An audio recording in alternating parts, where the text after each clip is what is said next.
গুরুতর অসুস্থ BNP chairperson Begum Khaleda জিয়ার পরিপূর্ণ সুস্থতা ও দীর্ঘায়ু কামনায় দোয়া ও মোনাজাত করেছেন যশোরবাসী।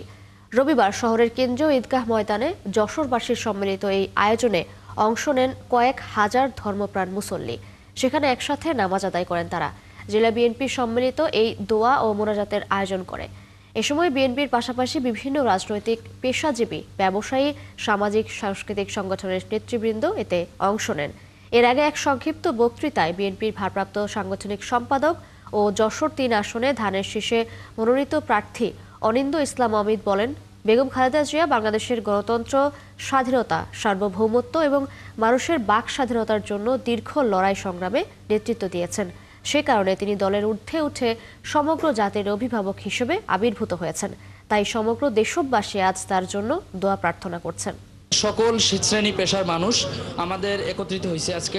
কখনো কোনো স্বৈরাচারের কাছে, ভারতীয় আধিপত্যবাদের কাছে তিনি মাথা নত করেননি। তিনি কারাবরণ করেছেন, আর এই কারণে এদেশের সকল শ্রেণী পেশার মানুষ তাকে ভালোবাসে।